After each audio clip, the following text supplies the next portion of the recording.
人在天地之间绝对不是孤零零的一个肉身。当远方有人在疯狂思念你时，你的身体是会产生感应的。宇宙间的念力远比我们想象的庞大，只要你们彼此之间有着极深的羁绊，你们的能量场就是连在一起的。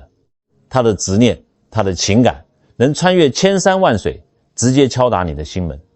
今天我将为你们揭秘7个最强烈的心灵共振信号，你们仔细听好，听懂了，你对人生和缘分的看法都会彻底改变。第一种信号，也是最常见最玄妙的一种，那就是梦中相会。你有没有在梦里清清楚楚地看到一个很久没见的人，甚至是已经过世的亲人，而且那个梦极其真实，真实到你醒来之后，那种温暖或者悲伤的感觉一整天都在胸口散不去。很多人跑来问我，尼斯啊，我昨天梦到我那个30年没见的老朋友，是不是我最近压力太大了？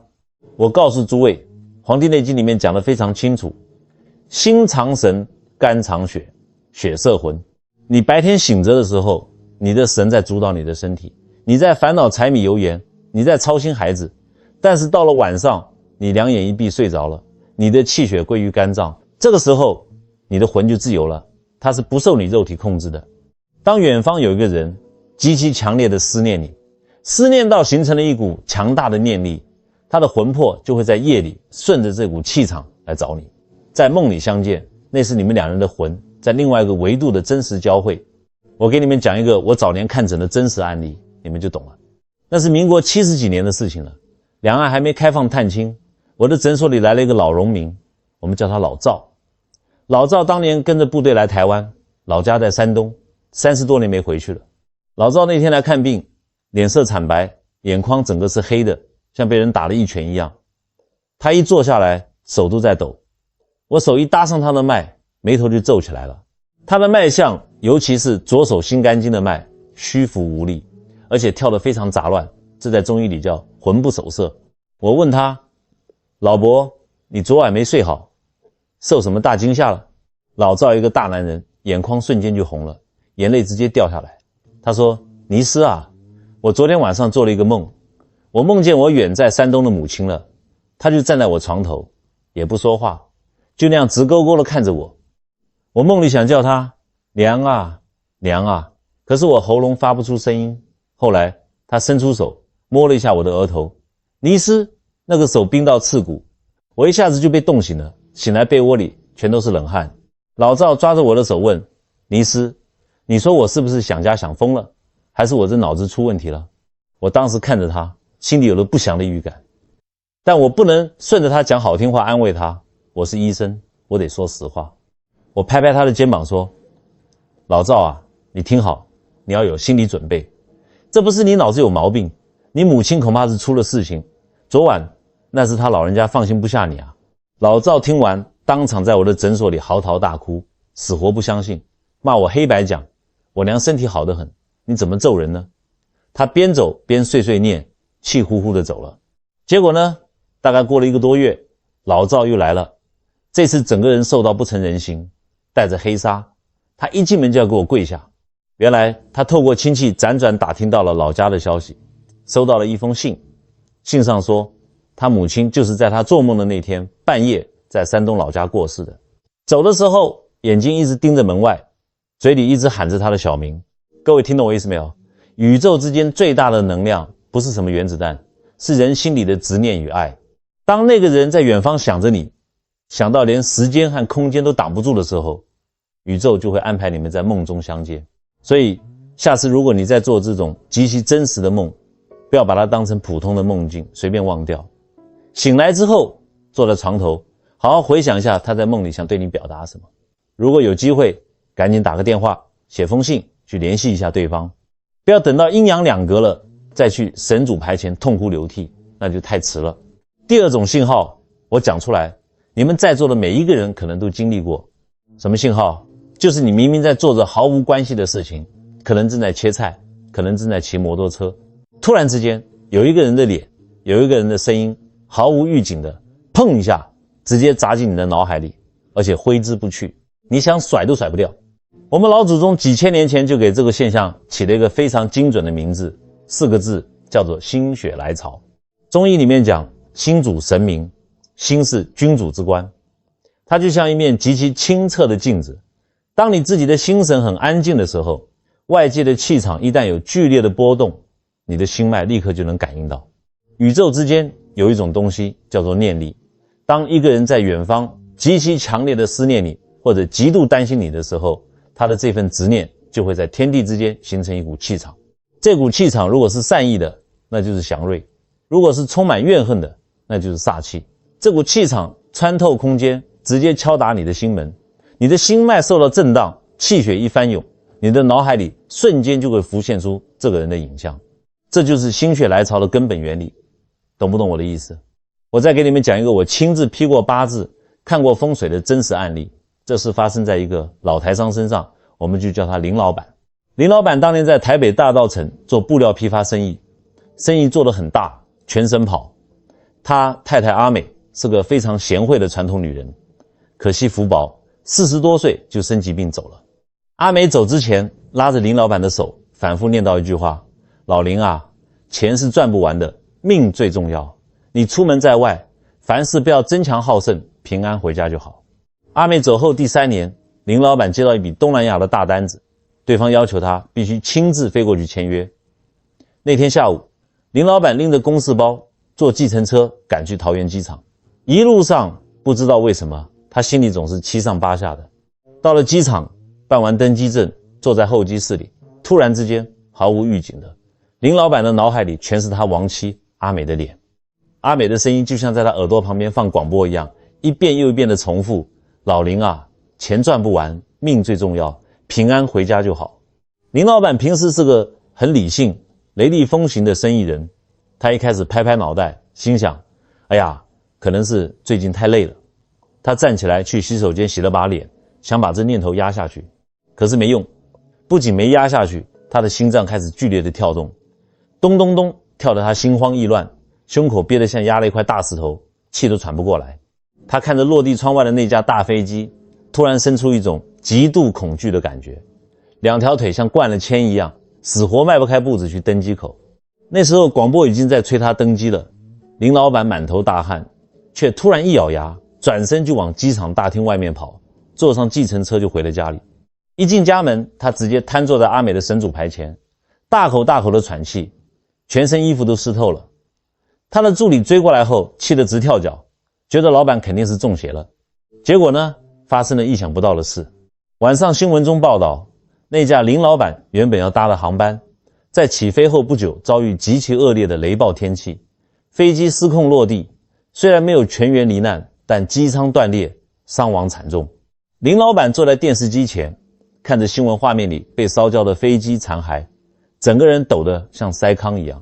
他转过头，看着桌上阿美的遗照，眼泪哗的一下就下来了，砰砰砰磕了3个响头。后来林老板来找我算命，问我：尼斯，是不是我老婆的鬼魂在机场拉住我了？我当时拍着桌子跟他说：你别迷信，那不是鬼魂，那是你太太生前对你极其强大的爱与执念，在宇宙中形成的一股强大的保护气场。你那天大难临头，这股气场感应到了你面临死劫，所以直接冲撞了你的心脉，让你心血来潮，用他生前最常说的那句话，硬生生把你从鬼门关前拽了回来。各位听明白了吗？以后不管你在做什么，只要你的脑海里突然毫无预警地跳出一个人，一直挥之不去，甚至伴随着心慌、胸闷或者是莫名的激动，停下来，把你手里的活先放下，闭上眼睛，深呼吸，去感受这股敲打你心门的气场。这很可能是宇宙打来的一通急救电话，或者是远方深爱你的人在对你疯狂呼救。在这个浩瀚的宇宙里，真正的连结永远不会消失。千万不要把老祖宗留下来的天人感应当成你自己脑子发神经。各位，接下来我要讲的这第3个信号，在座的婆婆妈妈们绝对感触最深，叫做无名悲喜。明明今天天气很好，高高兴兴在菜市仔买菜，突然之间没有任何征兆，你的眼泪唰的一下就流下来了，胸口像被人狠狠揪住一样痛。这是怎么回事？我们老祖宗几千年前就把这个道理讲得很透彻。中医讲血为气之母，你们流着同样的血，你们的先天之气根本就是连在一起的。就算这孩子长大了，跑到天涯海角去工作去嫁人，你们两人身上的气场依然处在同一个频率里。只要一方遇到了生死交关，或者是极度痛苦极度快乐的大事，那股强大的气场就会瞬间震荡，马上就会像地震波一样传导到另一个人的心脉上。这就是民间老话讲的母子连心。我给你们讲一个发生在我早年诊所附近的真事，你们听仔细了，听完你就懂什么是真正的天人感应。当年我在台北看诊，有个老病患，大家都叫她陈妈妈。陈妈妈是个非常开朗的人，平时身体调理得不错。她有个独生女叫阿玲，远嫁到了高雄。有一年夏天早上，陈妈妈像往常一样提着菜篮子去双连的菜市仔买菜。她正站在那个肉摊前面跟老板讨价还价买排骨，准备炖汤。就在这个时候，毫无预警的，陈妈妈突然感觉到一阵天旋地转，紧接着一种无法形容的撕心裂肺的悲伤直接冲上脑门。她的眼泪根本不受控制，哗啦哗啦的往下掉，整个人哭得喘不过气来。最邪门的是，她突然觉得自己的下腹部一阵剧烈的绞痛，痛得她当场两腿一软。陈妈妈脸色惨白，抓着老板的手说：不对，不是我出事，是我家阿玲，我家阿玲出事了。旁边围观的人都觉得她疯了，心想你女儿远在高雄，你怎么会知道她出事？陈妈妈什么都顾不上，跌跌撞撞跑到巷口的干仔店，抓起那种老式的投币公共电话，好不容易拨通了高雄女婿家的电话，没人接，连打3个，电话一直在响，就是没人接。陈妈妈站在街头，双手合十，眼泪鼻涕直流，拼命求神佛保佑。一直熬到下午3点多，电话终于响了，是她女婿打来的。一个大男人在电话那头哭得稀里哗啦。原来那天早上怀着孕的阿玲在家里突然早产大出血，送到急诊室的时候人已经休克了，医生连下了2道病危通知书。你们猜猜看，阿玲在产房里面大出血失去意识的最危险的那一刻是几点？刚好就是陈妈妈在菜市仔崩溃大哭肚子剧烈绞痛的那一瞬间。停顿3秒，配合震撼感人的背景音乐，后来老天保佑母女平安。阿玲出了月子回台北娘家，陈妈妈带着她来我诊所调理身体，顺便把这事说给我听。我看着他们母女俩，叹了口气说：陈妈妈，那是你们母女俩的气连在一起啊。阿玲在急诊室生死一线的时候，她潜意识里最渴望最依赖的人是谁？是你这个当妈的。她那股极度恐惧极度渴望求生的念力冲破了台北和高雄几百公里的距离，直接打在了你的心脉上。你肚子痛，那是你在感受女儿临盆的痛，你的眼泪是替女儿流的无助的眼泪啊。各位，你们仔细回想一下，你这一辈子有没有过这种莫名其妙就觉得一阵极度心酸，或者无缘无故就高兴的想笑的时候？如果有，千万不要以为是自己神经质，你要知道那是远方有一个跟你血脉相连，或者是跟你感情极深的人正在经历人生的大起大落，他的魂魄他的气场正在穿越千山万水，拉扯你的心弦。下次当你突然感到这种莫名的悲喜时，你要怎么做？你不要慌，马上找个安静的地方坐下来，闭上眼睛，不要去压抑这种感觉，你去顺着这股情绪，在心里默默念出那个你最挂念的人的名字。如果可以，赶紧去打个电话问候一声。你要知道，当你们的气场连通的这一刻，你给予他的哪怕只是一句关心，你的阳气你的力量就能顺着这股看不见的气场之桥源源不断的输送给他，这比什么急救药都管用。听懂了没有？各位，我们接着讲第4个信号。这个信号通常只在一个人人生最低谷最绝望甚至想要放弃生命的时候才会出现。你有没有过这种经验？在你遇到天大的困难，一个人躲在角落里全身发冷，甚至连呼吸都觉得痛的时候，突然之间你的胸口正中央就像被人塞进了一颗暖炉一样，莫名其妙地涌起一股热流，这股热气瞬间流遍你全身，把你那种绝望的冰冷感一下子就驱散了，甚至眼眶一红，本来想死的心突然就有了活下去的力气。我们老祖宗的中医理论怎么讲的？两乳正中间这个地方叫什么？叫三中穴。黄帝内经说，三中者，成死之官，喜乐出焉。来，你们现在就把手放在胸口两乳的正中间，感受一下这里，这里是我们人体的气海，是你一身阳气最聚集的地方。当你被现实打击到万念俱灰的时候，你的阳气是涣散的，你的胸口是冰凉的、憋闷的。那为什么会突然发热？我告诉你们，那绝对不是你自己凭空生出来的热，那是在遥远的地方有一个极其在乎你、极其爱你的人，正在用他全身的意念为你祈福。他在拿他自己的阳气，顺着天地间的气场，硬生生地打进你的三中穴，护住你的心脉。好，在八字命理里面，这就叫贵人暗中相助，阳气隔空护体。我给你们讲一个发生在我看诊生涯里极其震撼的真实案例。1997年亚洲金融风暴的时候，台湾倒了一大批中小企业。我认识一个老板叫阿健，在台中开模具厂的。那一年他被朋友跳票，背了快2000多万的债务，地下钱庄，天天去他家里泼红漆，恐吓他老婆小孩。阿健走投无路，借不到钱，面子也挂不住，觉得活着连累家人。有一天半夜，那是冬天霸王级寒流来的时候，阿健一个人开着他那台破车，开到了清水断崖的海边，冷风呼呼地吹，他坐在车里，连暖气都没开，整个人冻得发抖。他遗书都写好放在副驾驶座上了，看着外面黑漆漆的大海，心想跳下去或者喝下去，一切就解脱了。就在他绝望到极点，眼泪鼻涕直流，手哆哆嗦嗦准备扭开瓶盖的那一瞬间，奇迹发生了。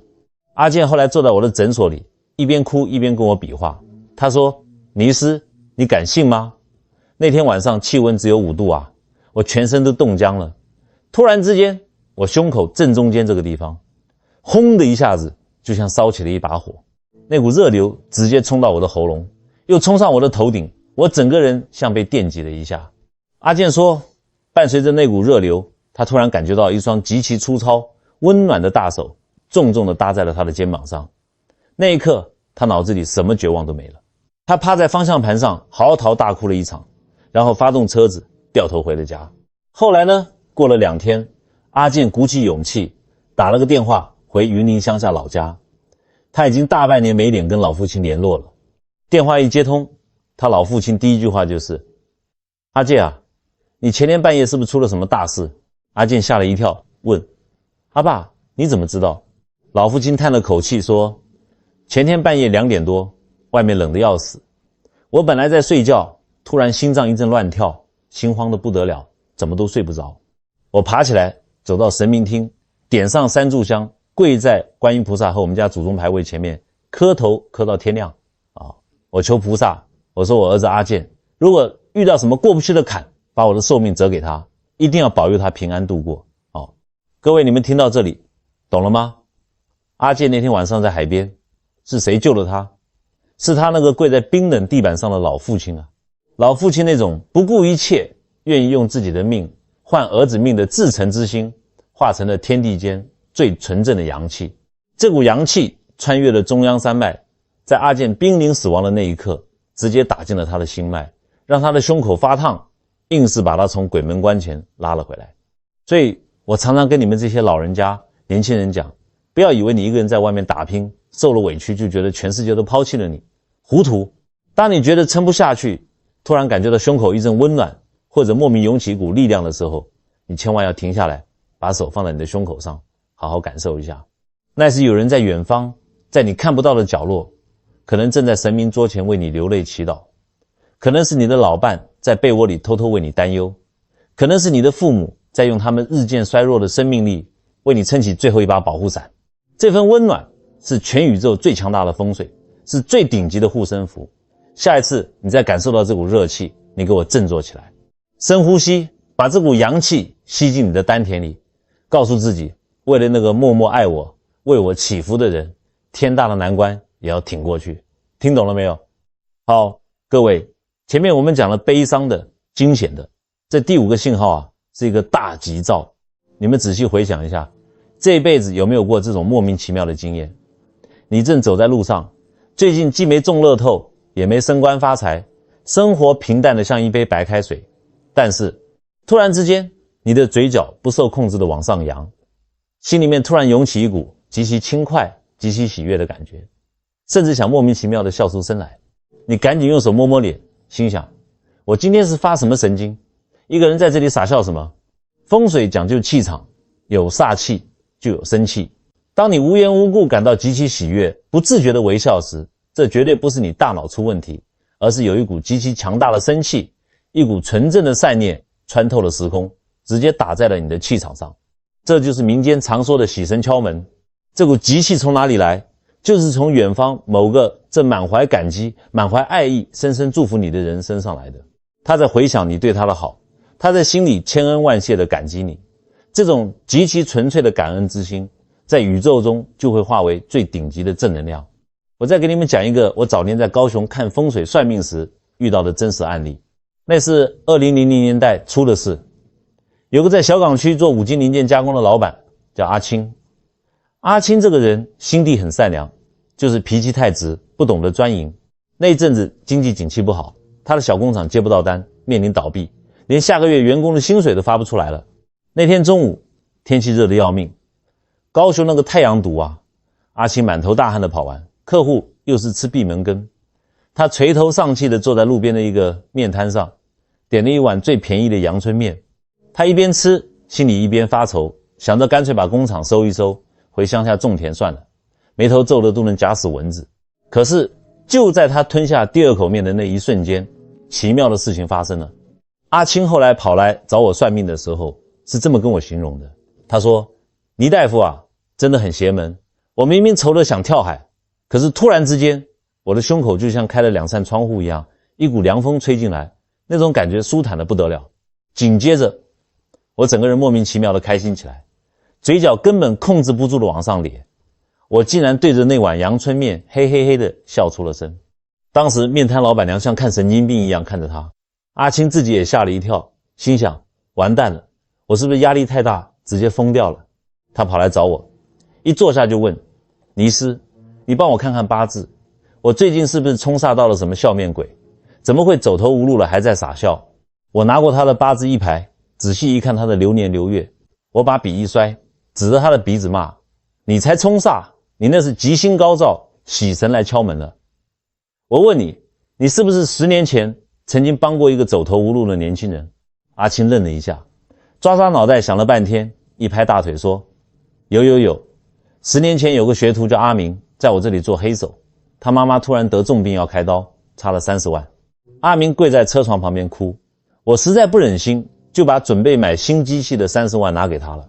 后来阿明回越南老家发展，这10年来也断断续续有联络，可是这跟我的病有什么关系？我瞪着他说：你糊涂啊，这就是天道轮回，因果报应。我告诉你，就在你在面摊上莫名其妙傻笑的那个时候，阿明在越南的工厂刚好落成剪彩，他站在台上看着天，心里正在感激你这个当年的恩人。他心里发愿，只要他有一口饭吃，绝对不会忘记你阿青老板的恩情。他这份极其强大的感恩之心化成了风水里最猛烈的集气，跨过南海，直接冲进了你的命盘里，让你的心脉感受到这股狂喜。各位，你们猜后来怎么着？阿青从我诊所回去不到1个礼拜，就接到了阿明从越南打来的越洋电话。阿明不仅连本带利把当年的30万还给了他，还直接把越南工厂所有的五金零件代工订单全部签给了阿青的工厂。阿青不仅没倒闭，生意还越做越大。所以啊，诸位，下次当你走在路上，无缘无故嘴角上扬，觉得心里像开了花一样开心的时候，你千万不要去压抑它，不要觉得不好意思，你要大方的笑出来，让这份喜悦充满你的全身，因为那是宇宙在给你发奖状，那是你曾经种下的善因，在远方开花结果，化成了善念在回馈你。这是老天爷借着别人的心在告诉你，你是一个值得被爱、被感激的好人。各位，接下来这个第6个信号，你们一定要竖起耳朵听仔细了，因为很多人一辈子浑浑噩噩，就是因为抓不住这个信号。什么信号？就是你们常说的巧合。比如你今天心里突然闪过一个念头，想起一个10几年没联络的老朋友，结果下午出门搭捷运，一抬头，这人就坐在你对面。又或者你正犹豫要不要给某个人打电话，你的手机荧幕突然就亮了，刚好就是他打来的。我们中国老祖宗几千年前在易经里面早就把这种现象讲得透透彻彻了。孔老夫子说：知己其神乎？什么意思？就是事物发生变化的极其微小的先兆，这叫动一发而牵全身。在这个宇宙里面，根本就没有什么绝对的偶然和巧合。两个人之间如果有一种极度强烈的思念，或者极度深厚的缘分，你们两人的气场在天上是交织在一起的。当时间、方位、气场全部对齐的那一刹那，老天爷就会拨动那个机，在人间安排一场看似不可思议的相遇，这叫定数。你以为是你运气好碰到的，糊涂。那是两股强大的念力把你硬生生拉过去的。我给你们讲一个我亲自经历过的真实案例，你们听完就知道老天爷的安排有多么不可思议。我有一个老病患，是个住在台南的阿嬷，大家都叫他往事阿嬷。往事阿嬷心地很好，但眉头总是打结，因为他心里有一个痛了40年的结。台湾光复那一年，家里穷得连番薯钱都吃不上。往事阿嬷那时候才7岁，她有个刚出生不久的妹妹，家里实在养不活了，只好把妹妹送给路过的一个外省家庭当养女。妹妹送走的那天，身上裹着一件破布衫，手臂上有一块红色的胎记。因为妹妹生下来又黑又小，家里人都叫她小仙草。这40年来，往事阿嬷只要一闭上眼，就是妹妹被抱走时哭喊的声音。她拜了不知道多少庙，求了不知道多少神，登报纸，找警察，茫茫人海，去哪里找一个连本名都不知道的小仙草。有一年，往事阿嬷来台北万华，也就是开茶看望她的大儿子。那天傍晚，大媳妇在厨房做红烧肉，发现黑豆油用完了，往事阿嬷就自告奋勇说，你们年轻人忙，我下楼去巷口干仔店买就好。万华那边的老巷子，9弯18拐的。往事阿嬷平时是个很有方向感的人，那天下了楼，本来应该往右转去大马路的便利商店，结果不知道为什么，他突然觉得左边那条黑漆漆的死胡同里，好像有股力量在扯他的衣服，他整个人就像中了邪一样，鬼使神差的就往左边那条没人走的破巷子走进去。走到底，居然真的有一家连招牌都没有的破烂干仔店。往事阿嬷走进去，刚拿起一瓶黑豆油准备结账，就在这个时候，干仔店后面厨房走出来一个满头白发的老太太，手里拿着锅铲，冲着店外面正在玩耍的小孙女大喊了一声，小仙草，死男仔，快进来帮阿嬷拿个碗。各位啊，小仙草这3个字一出来，往事阿嬷手里的那瓶黑豆油啪的一声掉在地上，摔得粉碎，酱油溅了他一身，他全无知觉，整个人像被雷劈了一样定在那里，浑身抖得像筛糠一样。他死死盯着那个拿锅铲的老太太，声音发抖地问，头家娘，你叫她什么？那老板娘愣了一下，叫小仙草啊，我孙女啦，我从小命苦，养父母说我生下来黑黑小小的，给我取个小名叫小仙草，我现在也这么叫我孙女，好养活嘛。往事阿嬷听到这里，眼泪瞬间轰的一下就决堤了。他冲过去，一把卷起老板娘的左边袖子，手肘内侧赫然是一块红色的胎记。2个加起来快150岁的老太太，就在那间破烂的干仔店里，抱着满地的酱油渣子嚎啕大哭。整条巷子的人都跑出来看，40年的骨肉分离啊，竟然因为一瓶黑豆油，在这条本来根本不该走进去的死胡同里团聚了。停顿3秒，配合感叹人生的背景音乐。后来往事恶魔带着妹妹来找我，一边抹眼泪一边说，尼斯，这真的是巧合啊！我要是那天不出门买酱油，我要是那天往右边走，这辈子就再也见不到我妹妹了。我告诉她，这是你40年来日日夜夜心心念念的那个念力感动了天地，你们姐妹俩的缘分未尽，气场在万华的那个上空强烈的碰撞，所以老天爷拨动了那个机，借着买酱油的借口，硬生生把你的双腿往左边那条死胡同里拉。这是宇宙的力量在帮你们相认啊！各位听懂了没有？下次当你的生活中出现了那种不可思议的巧合，突然遇到某个人，突然收到某条信息，突然鬼使神差去了一个地方，你千万不要只是笑一笑，说一句哎呀真巧，然后转头就忘。你要马上停下来，深呼吸，在心里问问自己，老天爷安排这个机是要告诉我什么？是不是有个人在疯狂的想念我？是不是有一段关系需要我去修补？抓住这个机，你就能看透天地间的气场。因为在这个奇妙的宇宙里，绝对没有无缘无故的巧合，所有的巧合都是包装好的奇迹，是那些深爱你的人跨越千山万水发给你的求救信号和集结号。好，各位，我们再来讲第7个信号。这个现象太常见了，常见到大家都见怪不怪了。就是你明明没有感冒，没有吹冷风，鼻子好好的，突然之间哈啾哈啾哈啾，连打好几个震天响的喷嚏，甚至打得你眼泪都出来了。这时候你们身边的年轻人或者西医会怎么跟你讲？哎呀，阿嬷，你这是鼻子过敏啊，你这是对尘螨、花粉过敏，赶紧去吃那个什么抗组织胺。还有人去翻什么外国书，说这是希腊神话，打个喷嚏代表有人在谈论你。我每次听到这种话，我都想拿医案砸过去，胡说八道，你查什么过敏源，查个头啊。我们老祖宗有句俗话叫一响二骂三念叨，你以为这只是乡下老太太瞎编的顺口溜吗？错，这背后是极度严谨的中医经络理论。中医讲肺主皮毛，你的肺气会在你身体最外层形成一层金钟罩铁布衫，这叫卫气。卫气是干什么用的？除了帮你挡风寒，它更是你身体跟天地宇宙气场沟通的天线。当远方有一个人对你产生了极其强烈的情绪，不管他是恨你入骨在偷偷骂你，还是爱你入骨在偷偷想你，这股强大的念力就会化成一股无形的气场，隔空像弹吉他一样，狠狠地拨动了你身体外面的那层卫气。卫气一震荡，直接连通肺经，你的鼻子立刻就会发痒，直接用打喷嚏的方式把这股气场排出来或者接收进来，这叫天人交战，经络共振。我再给你们讲一个我早年在台中看诊遇到的真实医案，你们就知道这喷嚏里面的学问有多深。大约是民国89年，台中北屯有一家开豆浆烧饼店的老板娘，我们叫她秋月阿姨。秋月阿姨是个苦命人，早年丧夫，一个人起早贪黑炸油条，拉扯大一个独生子叫阿豪。可惜阿豪年轻时候叛逆，交了坏朋友，几年前因为偷拿家里的钱去赌博，被秋月阿姨拿扫把打出家门。阿豪一气之下撂下狠话，我死在外面也不要你管，离家出走，整整3年音讯全无。